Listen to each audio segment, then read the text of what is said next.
Okay, we're going? Yep. All right. So my question to start you off, if you could do anything at all. Be paid to eat ice cream. Like, if you could run any shop of your choosing, what shop would you run? Probably a pizza or like a ramen shop. You do a pizza shop? Maybe a ramen shop. I feel like those are simpler to run Would you do like logistically. the ramen shop where it's like the individual booths, like you don't talk to anybody? Oh my god, that would be so great. Where you just like it's under the curtain, you hand them the ramen and nobody talks to anybody. Yeah, just the Ichiban approach. Yeah. Oh yeah. What about you? I don't know. After this, I think it's a bookshop. Not a cat cafe bookshop. It might be a cafe bookshop with a cat in it. Cafe. A cat patron, if you will. Yeah, but I feel like a library really fits for you. Not even a library, Like just a like bookshop. a bookshop. A bookshop. Yeah. I think I would be more focused on the bookshop than the snacks, but there would be snacks. Okay, so there is like a reading area / snack. Yeah. Okay. So we're doing Legends and Lattes, which is essentially that. That's like the idea. Yeah. And I really like the way that this novel is presented to you on the back cover. It literally just says it's a novel of high fantasy and low stakes. Yeah.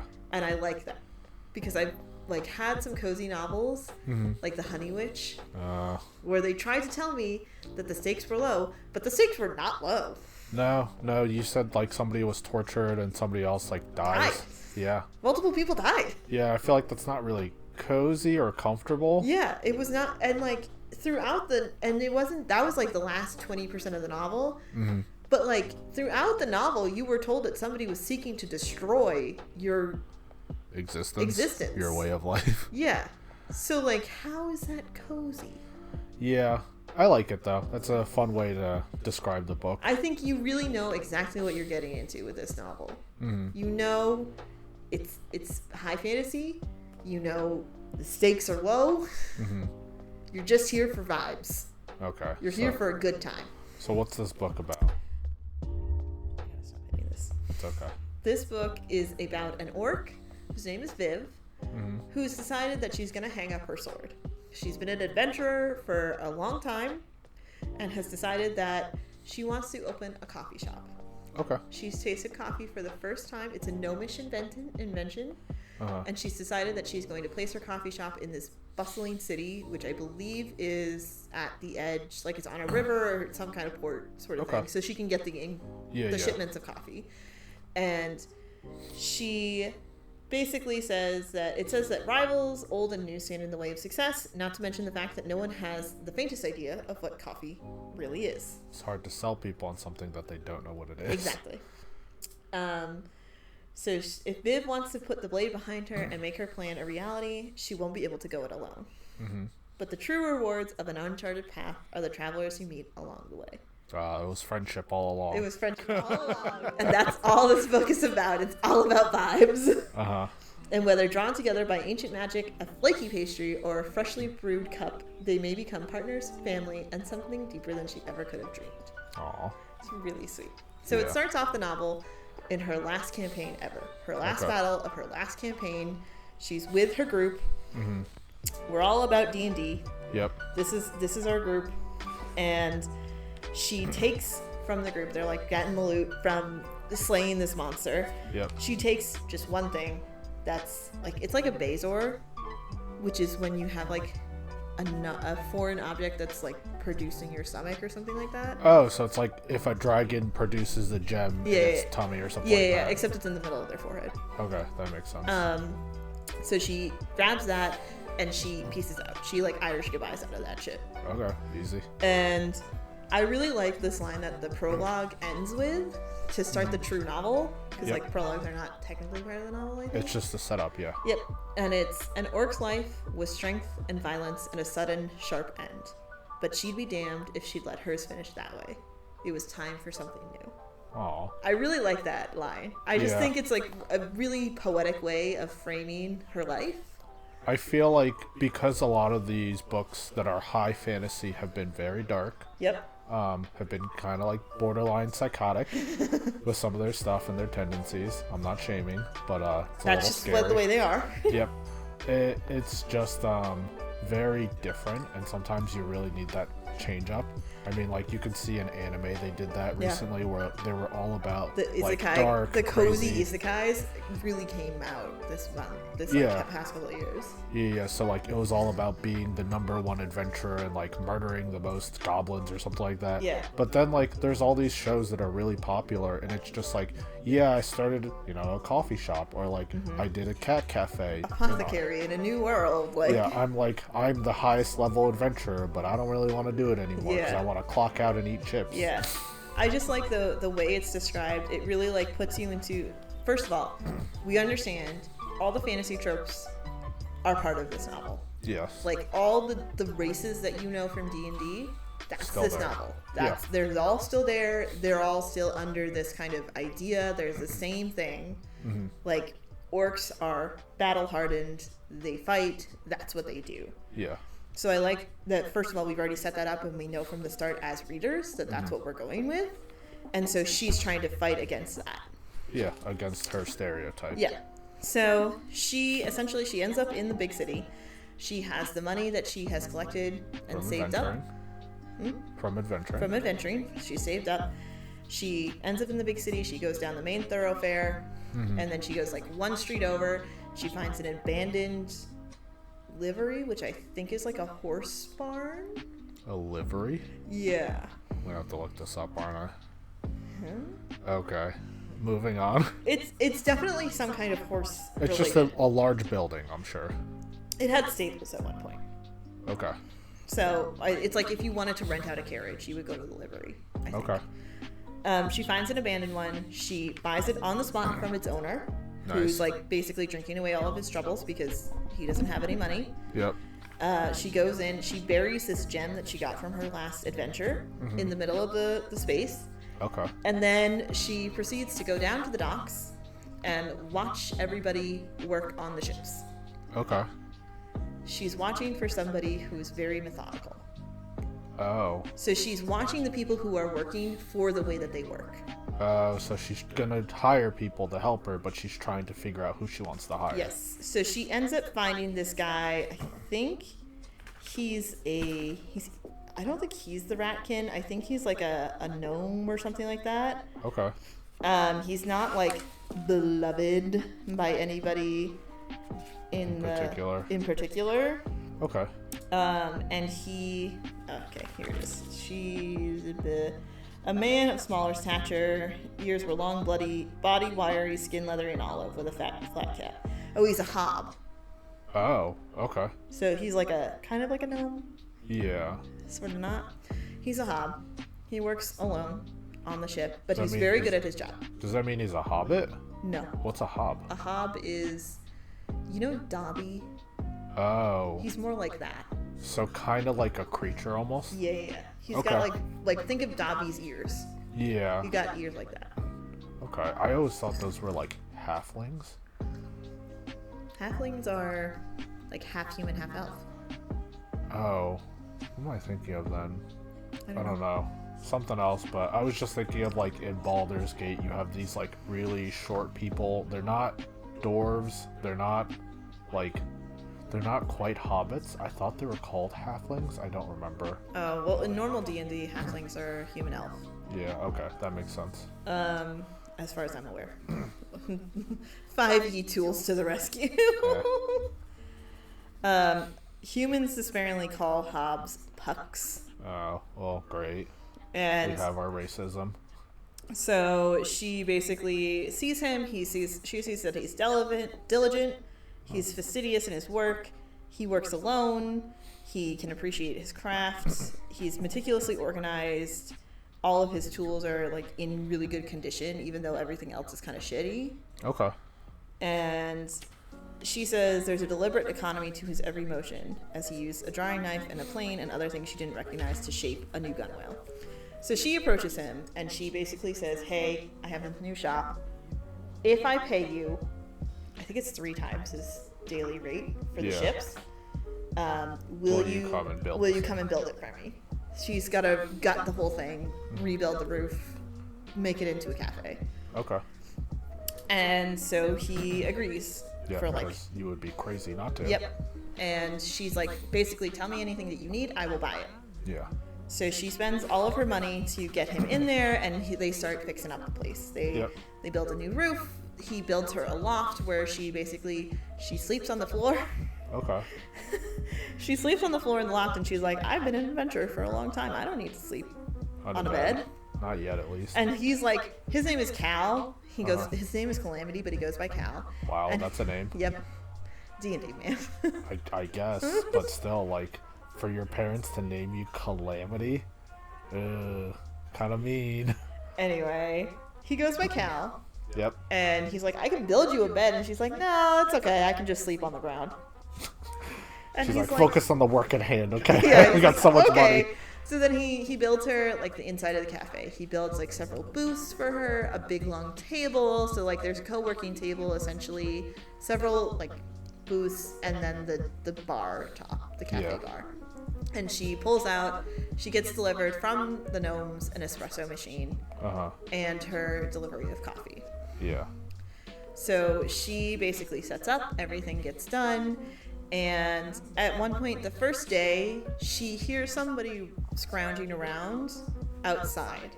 Yeah. So, like, she hasn't fully been able to lock up at this point because they've only just rebuilt the roof and made her a loft to sleep in. Yeah. And she's sleeping there. And so she hears somebody scrounging around outside. And she decides to take her greatsword and hang it on the wall as, like, kind of a deterrent. Yeah, just to be like, hey, I do have weapons. Yeah. I am armed. Yeah. So she's cleaning up the stuff. There's a lady across the street who is sweeping her step, and the lady across the street is kind of like a nosy person. Yeah, as many people across the street who watch their neighbors are. Yep. And she kind of makes friends with her. Viv makes friends with this lady. And it's just like, yeah, like, you know, I'm moving in. Is there anything I should know about the area? Yeah, is it dangerous? Are we going to have any issues? Yeah. And the lady across the street is basically like, no, it's fine. Like, you just need to watch out for the Madrigals. They're the local gang. Oh, okay. So they exact a fee to keep the local businesses safe from thievery. Yes. As you do. So a gang. A local gang that exploits the local businesses. And Viv does not want to pay this, essentially. She's like, I don't like this at all. If I was in my old life, I would beat these people up. I would have, like, adventurers behind me, and I would not have to deal with any of this. But she's like, it's a problem for a later time. Yeah. They've come, they've said their piece. They come around, they say their piece, and she's like, well, I don't have any customers yet, so you can't exact money from me at this point. Yeah, because I don't have any money. So then everything gets built. She gets her shipment of coffee. She has her espresso machine, and she decides that success needs to have people. She can't run the whole thing on her own. Yep. So she decides to hire somebody. Yep. She needs somebody to work with her. Yep. So she hires a tiefling named something.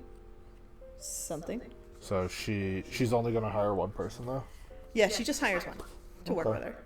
She hires a tiefling named Tandri. And Tandri, she, like, starts training her on how to use the espresso machine, like, all that stuff. And Tandri is apparently very good at art. So Tandri draws their board with all the name of, like, what everything is going to be on it. Oh, okay. So she puts out, like, all of the different lattes and cappuccinos and stuff. She, like, draws on it, like, what it's going to be and, like, describes it and everything. Okay.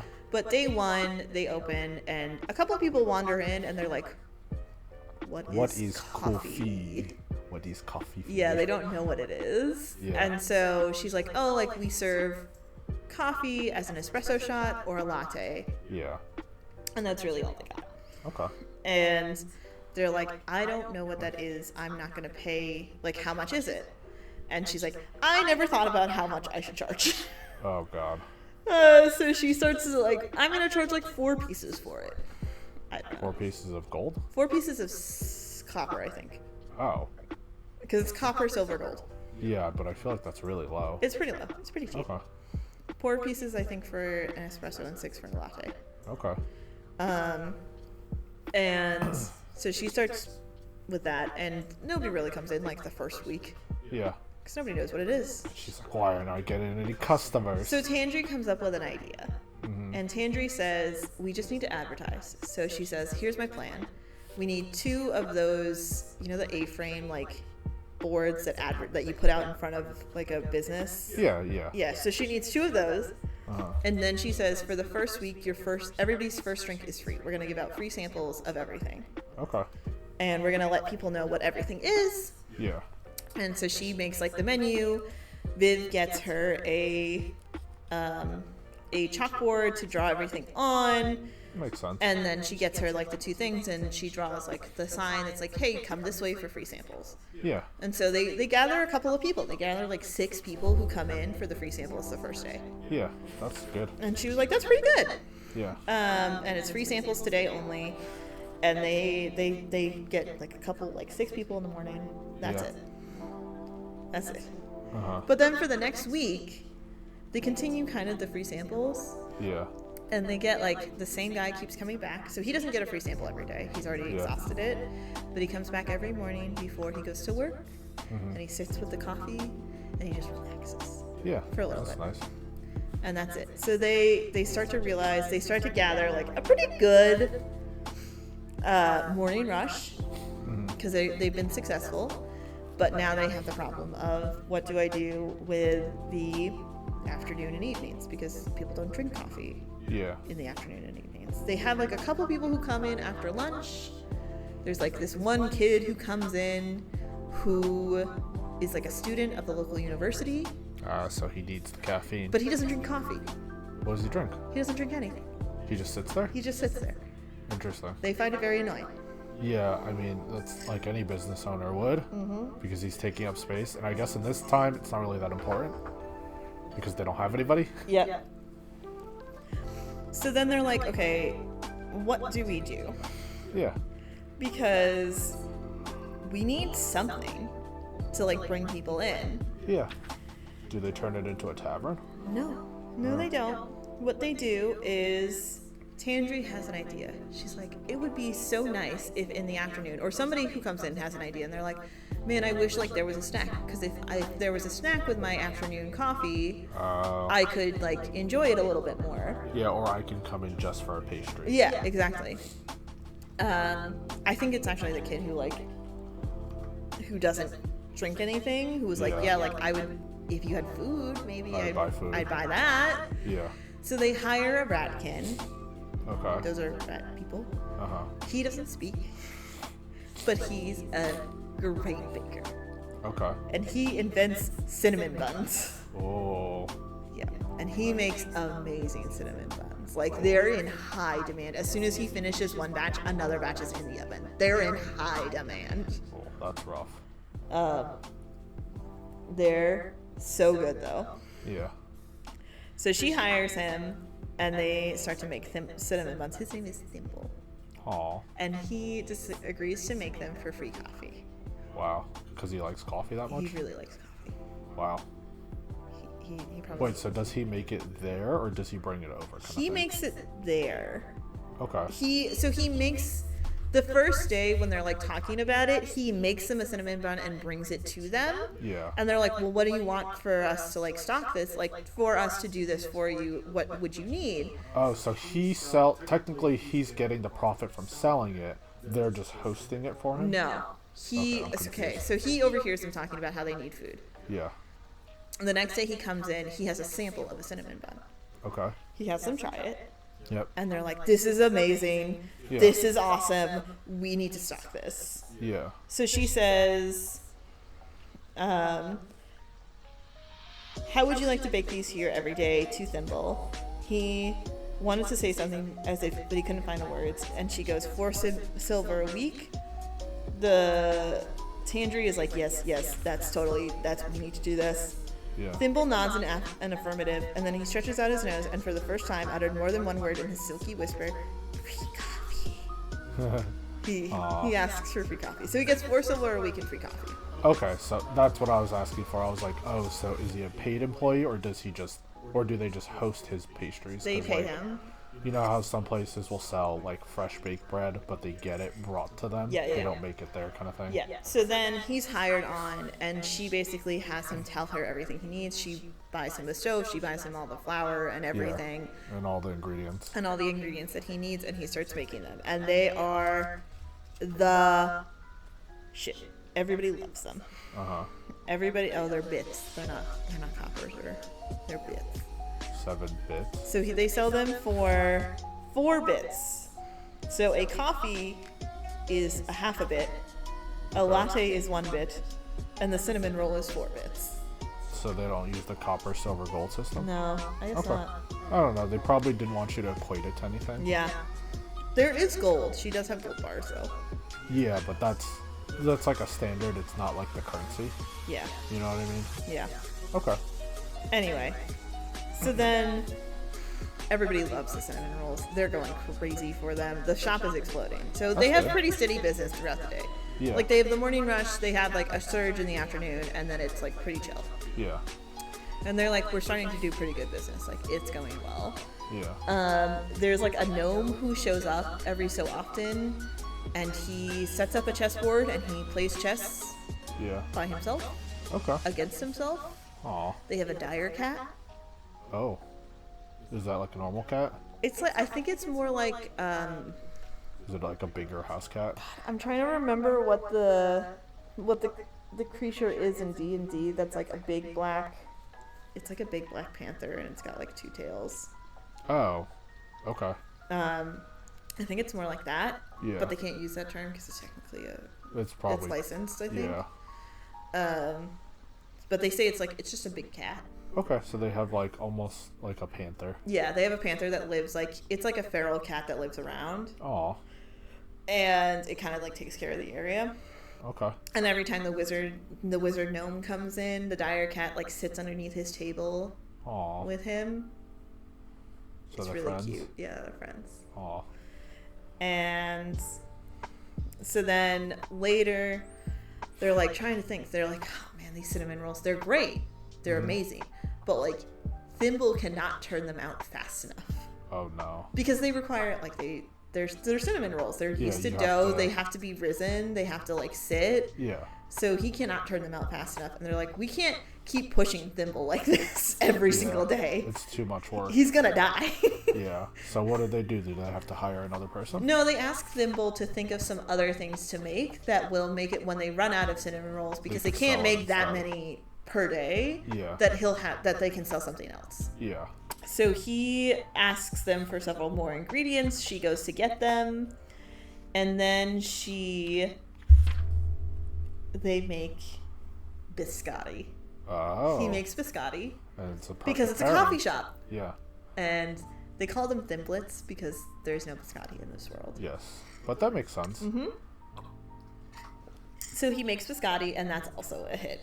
Aw. And so then, because Thimble's whole stuff is going like crazy, everybody is doing so well about it, they decide to renovate a little bit. Yeah. So she closes for one day for renovation. Mm-hmm. And let's see.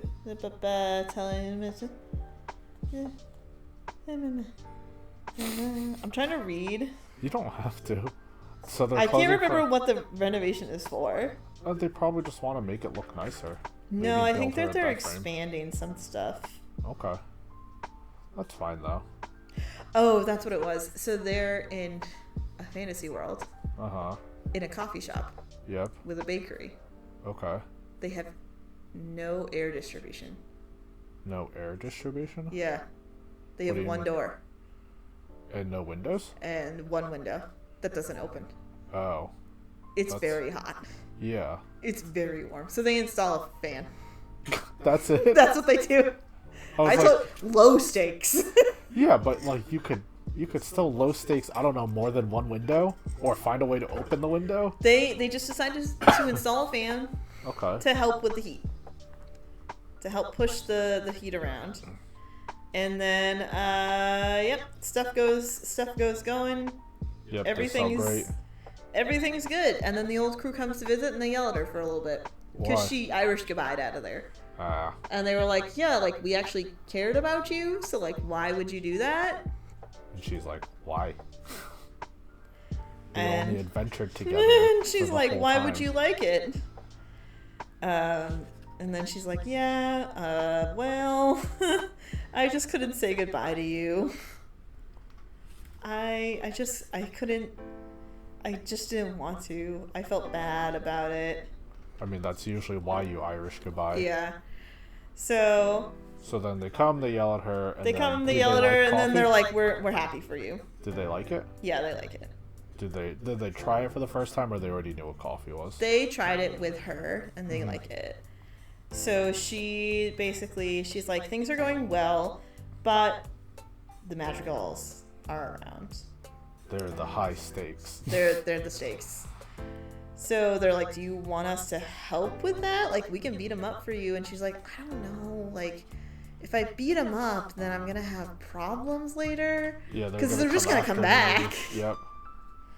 So they basically are like, here's the thing. Here's like a magic stone, throw it into the fire. If you throw it in the fire, we'll show up. Okay, so they have like a magic teleport there immediately. It's more like a magic beacon. Okay. It's like a text message, but not. Okay. I mean, they have like sending stones in this world. Yeah, I don't know if they have sending stones, but that's like what it is. Okay. And then Tandri and her are like getting closer together. They're quiet and companionably working together. That's good. It's That very she sweet. gets along. Yeah. Yep. And then this guy walks in one day and he's got a lute and he's like, "Hey, can I play here?" Mm-hmm. And they're like, "Sure." Is he a troubadour? He is a bard. Oh, okay. He's a bard. And his first attempt was not great. Oh no. He played like metal music for the coffee crowd, shop? and the crowd was not there for it. Yeah, I don't think that's really the right crowd. It's kind of like a know your audience situation. They were not there for it. So he shows up the next day and he like brings a normal lute and like they let him play. Did he have an electric lute? Yeah. What? Yeah, he kind of did. What does that mean? He had like a magic electric lute. You know how like they make artificers who have guns in D&D? That's kind And of they're not technically guns, but they're basically guns. Okay. yeah. So they gave him like that. Okay. And so then he shows up and he like he comes in like every couple of days whenever the heart desires, and he starts playing music. And then once he's kind of built up like a following of people who are like into the music that he's playing, he starts playing more of his own original music. Okay. And people really like it. So That's he's got a fandom. Okay. So people start asking for him. Oh. So then she's like, hey, like, dude, whose name is Pendry. She's like, Pendry, why don't you start showing up on regular days, like Tuesdays and Thursdays, and I'll pay you exactly to have live music here. Okay. And so that starts working out for them really well. Yeah. So Pendry shows up. He starts playing music there. They've got the Ratkin thimble. He's making the breads and everything. Tandri's there working the counter with Viv. Uh-huh. And Cal shows up every time that they need like to work on some stuff. Yeah, like installing the fan. Yeah. Okay. So then they're doing pretty well. They got a routine. They're easing around, and then Thimble comes up with a new recipe. All right. What's his next recipe? Do you want me to guess? Yeah, why don't you guess? Does he make cookies? No. Okay. Golden crescents cooled in neat rows atop several racks, flaky and yellow, the pastry's buttery layers folded in gentle curves. So the croissant. But these are chocolate croissant. Oh. My favorite type of croissant. Uh-huh. I hate chocolate croissants. I know. But it does make me want crescent rolls. But then they'll need like ham and cheese, and I don't know if that exists in this world. I feel like ham does. Yeah, because it's just pork. Yeah. But cheese, I don't know about that. Yeah. And then they decide, because the university student, so he came in, he was like, well, I guess if you guys serve food, I would buy it. And they were like, okay. So they start making food for him, right? Yeah. But then he's like, I don't eat gluten. What? And they're like, They have gluten allergies in this world? I guess you can have anything in a fantasy world. They have an espresso machine. I don't know. This guy's a little shady to me. I don't believe him. Yeah, he just doesn't want to buy anything. Yeah, I don't think so. He's a broke university student. He doesn't want to buy anything. I think he's lying. Yeah. So then they're like, okay, well, you need to buy something to sit here. And he's like, I don't like hot drinks. And they're like, fine. So then they get a thing to keep ice in. Yeah. So now they can make iced lattes. Yeah. And then, so does he deny that as well? I think he accepts the iced latte. Finally. She puts some wards around the building because she's worried about the madrigals. Yep. That's kind of it. Okay. And then she basically, things are going well. Everything's going fine. And she goes out on a date with Tandri. Oh, that's nice. Yeah, it's kind of nice. Although, very problematic from an HR standpoint. She is the owner, though. Yeah, but, like, you shouldn't date the owner. You work together. What happens if something goes wrong?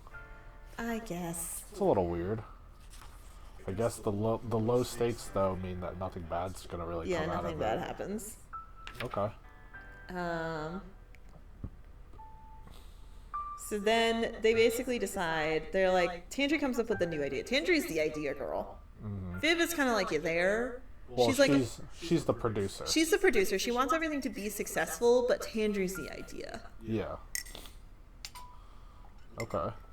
So Tandri comes up with a new idea. She says, I have my first drink. I have it while I work. So she comes in to the cafe. She makes herself a cup of coffee. She takes a sip when she wants.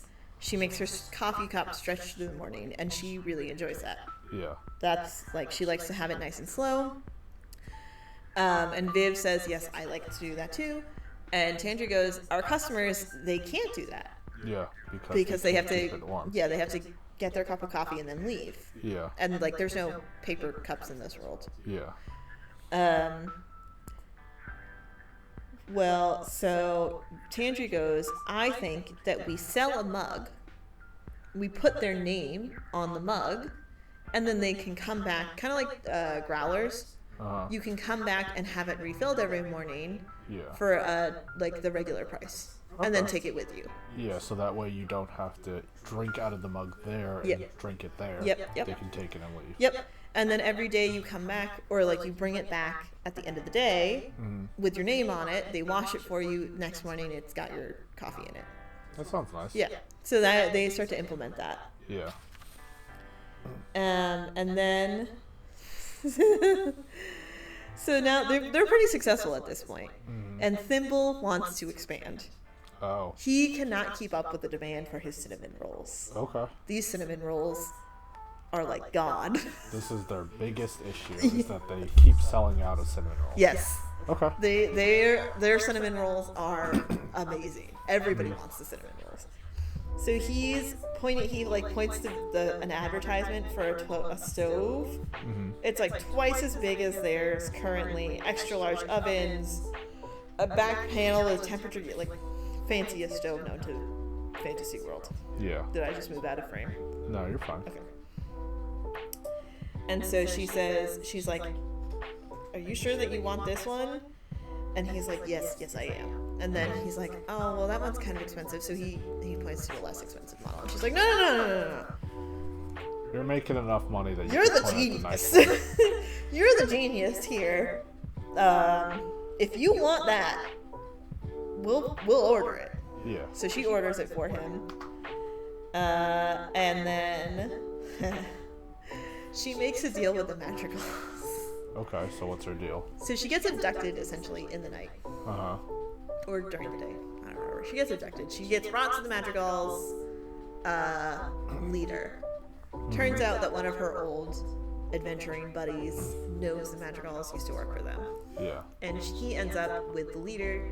She ends up talking to them. And the leader turns out to be this little old lady who says that she and Viv have led kind of opposite career paths.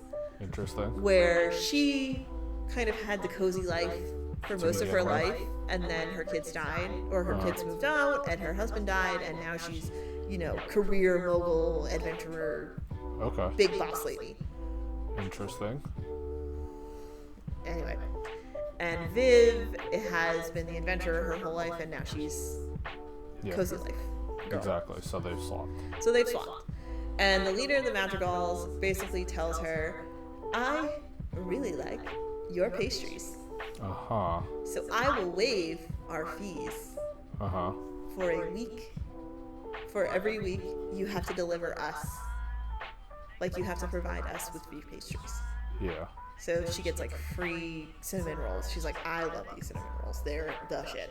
Uh-huh. So every week she gets an order of cinnamon rolls to pay the fee for the Madrigals. And Viv's like, I'm good with that. I just don't want to pay you guys. I'm okay with giving you my product. They're still paying. Yeah. Which is kind of weird. But, like, I guess it's just in cinnamon rolls and not the money. I guess, like, Viv is okay with that compromise. She's like, it's just the money thing that I'm, like, really annoyed about. And so that's, like, how they've dealt with the Madrigal problem. Okay. So, Madrigal Pretty problem, gone. Yeah. No customer problem, gone. Okay. They So got what customers. else is there? She is kind of still living like she's an adventurer, so kind of like she's still a stray dog. Uh-huh. So Where- she still doesn't have any furniture. She doesn't have any furniture. She just lives for the coffee shop, and that's it. Yeah. And Tandri kind of points out to her that, like, that's not really living. And so while you do enjoy your work, and, like, that is something that you want, Yeah. you should also and deserve to take time for yourself. Yeah. So that's when she and Tandri kind of start dating. Oh, okay. And- So she talks her into kind of upping your lifestyle. Yeah. So she and Tandri start dating, or they go out on at least one date and they start seeing each other a little bit. Yeah. And then the big calamity kind of happens. Nothing happens in this book. Not Cal, though. No, not Cal the Calamity. Okay. This is like page 190 of a 300-page book. We are through most of this novel. It's kind of long for such, like, a relaxing book. It's very chill. Okay. It's about 300 pages. Uh-huh. Stuff happens. It's mainly just describing their day-to-day in the cafe. Okay, so what's the big... The big calamity, the big issue that they have is that one of her old adventurers thinks that the gem that she stole from, or not stole, but she took from their last thing, will bring good luck. Uh-huh. And so he thinks, and so does Viv, Yeah. thinks that the stone is what is making her business so successful. Yes. So he wants it for himself. Oh, okay. And he basically kind of threatens her that he knows that the stone is there, and he knows that that's what's making her successful. Yeah. And she is kind of like, well, what do I do? Like, I can't just get rid of it because that's what's making me successful. Yeah. And I can't, like, move it because he'll just know, he'll expect me to have moved it. Exactly. So she kind of puts wards up. She puts up a couple of, like, alert systems, like alarms and stuff like that. She wakes up one night and the wards have been triggered and the cat is out, like, growling at something, the dire cat. Okay. And she knows that it's this previous, it's like he's like a rogue or something like that. He sneaks into places. Wow. Really just to typecast that He guy? truly is a typecast. He's like an aloof rogue elf. Uh-huh. And so she kind of talks to all of her friends about this, and she's like, I don't know what to do. She calls back her adventuring buddies, Yeah. and they're like, yeah, we can try and help, but, like, there's nothing really we can do until he does something. Yeah, exactly, because you can't really prove that he's gonna do anything, and you can't just wait around forever. Yeah. So she's like, I can't really do anything. Like, if he does trip the wards, like, there's nothing I can do because he's got magic and I don't. Yeah. And, like, I'm not going to be able to fight him off because he's stronger than me. Well, she can fight him physically, but she can't, like, magic fight him. Yeah. So if he wants to steal the stone, he's going to get the stone. And he does end up stealing it. Okay. So he ends up stealing it one night and then setting the cafe on fire. Aw. It's really sad. Yeah. He sets the whole thing on fire. She gets out. She pulls out her espresso machine. Yeah. The dire cat gets out. Yeah. And that's pretty much all that survives.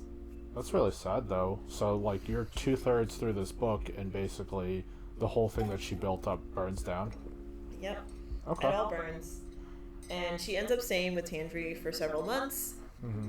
And then she doesn't know what to do anymore because she doesn't have any more of the seed money that she had from her adventuring days. Yeah. She only had enough money to turn a profit to, like, live. Yeah. But she didn't have enough money to start a whole new business. Yeah. So she doesn't really know what to do anymore. Okay. And the group eventually convinces her that she should go back and she should restart. And they basically tell her that the stone, which is what she thought made her successful, just kind of brought people into her life to surround her with. So the stone is kind of like karma. Yeah, I'm kind of getting that, where it's like it gives you the opportunities, or it brings you good luck in the form of people. Yeah. And the people that it brings you match you. Yeah. So, like, if you're a good person, you attract good people. Yeah, so it was friendship all along. It's friendship all along. The guy who stole it attracts bad people. Uh-huh. Right? So they rebuild. They make a bigger stage for the bard. They make a bigger kitchen for the baker. Yep. They make a bigger, I think, cafe area, or they shorten the cafe area. They make more booths. They expand. Yep. She built a bigger loft. So how does she do this? How does she get the money? They actually contribute to it. All the people, the old friends. all the friends, yeah. Okay. They, like, say, like, here's some of them. We have all, like, kind of put together money so we can pay for the changes. So That's nice. they make it bigger and better. She revamps the loft. So now it's got 2 bedrooms. Ooh. With 2 real beds in it. Wow. I know. Living fancy, the high life. I know, the real high life. There's an actual bed frame. Mm-hmm. And she reopens, and when she reopens, she has all the friends sign on as partners. Aww. In the cafe, because they all contributed, so now they're all partners to the cafe. And then they're forever in debt together. I don't think they're in debt. They don't borrow any money. Oh. Anyway, and then she and Tandry move in together, but Tandry has her own room. Okay. So they're almost living together? Yeah. That's nice. Yeah. And that's how the first book ends? Yeah. And then there's how many books in the series? I think there's only 2 right now. It's Legends and Lattes and Bookshops and Bone Dust. Okay. Do they follow the same characters? I think Bookshops and Bone Dust is a different set of characters. Yeah. I mean, I can't imagine that she would transition from coffee to a bookshop. No. But that makes sense. Overall, cozy read. Cozy read. Easy. Kind of like a palate cleanser. Yeah. I read this book in one day, and it was so nice. It was just so chill. Like, nothing happens. Every day is just them running the cafe. Mm-hmm. And then they're like, oh, you know this problem? Let's fix it. Fix the problem. Oh, you know this problem? Let's fix it. Fix the problem. The biggest thing that happened was that the cafe burned down. I did not expect that. Yeah. I thought that the madrigals were going to be the biggest stake. There you go. They faked you out. They did fake me out. Mm-hmm. Because the madrigals were solved like halfway through the novel, and I was very surprised. Yeah. So then I was like, What could go wrong? Are we just going to hang out here for a while? Yeah. Until the end of the novel. Are she and Tandry just going to fall in love and get married? Is that the novel? Is that the rest of the romantacy? Yeah. It's a very short, cozy novel. Okay. I'm glad you liked it. It was great. I feel like we shouldn't rate it because it's not really. I gave it that 5 kind out of of 5 book. stars. Really? Yeah. Wow. Because it was everything that it promised it would be. But did you use your rating system? No, I did not. Okay, that's what I mean. It's like this one is just This was purely just- based off of did you this was like it or vibes. did you not? This was vibes and vibes alone that this Yeah. got 5 stars. Yeah, so it's only did you enjoy it? Yes. And so for that, 5 out of 5. 5 out of 5. This was exactly what it told me it was going to be. There was several good moments of artistry in terms of writing. Mm-hmm. The characters did develop. Viv, like, you know, she goes from being an orc to being a cafe owner, but she still doesn't know how to, like, be Out of that mindset. a person Yeah. with, like, a varied sense of self. Mm-hmm. She's And like, then- I'm a cafe owner. That's all I do. Yeah, you're like, I am cafe owner, NPC. And she becomes, like, she starts to realize that she has other interests. Mm-hmm. She starts to gather around a found family. There's found family. There's a relatively okay plot. It promises exactly what it delivers. I would say the only thing that's bad is the plot. I mean, I think I didn't describe it very well. There's no plot. That's what I mean. There's no plot. But it's not about... It's a cafe. Yeah. Stuff happens to the cafe. Yeah, so nothing really happens. No. So that's why the plot is probably the lowest on your, like, systematic rating system. Yeah. But, yeah, in this case... But, like, enjoyment-wise, up at the top. Exactly. So Artistry, 5 out of 5. meh. Characters, up at the top. I liked them all. They were cute. I really liked the ratkin. He was cute. He didn't talk much. He just really liked coffee. Heart, up at the top. A little coffee rat. He was a coffee rat. Ugh. 5 out of 5 stars. It promises exactly what it delivers. And that's what you want. Okay. That's what I think I've been having a problem with cozy fantasy, is when it promises a cozy ride and the ride is not cozy. And there's people dying, and there's way too much Torture. stakes and torture. That's when it's a no. Or when it promises low stakes and there's high stakes, or when it promises high stakes and there's no stakes. It told me there were no stakes. So it is all about expectation. Managing expectations. Yep. Okay. Well, I'm glad you enjoyed it. Yep. I guess that's that. Yep. Okay. Hey, that's it. Goodbye. Bye.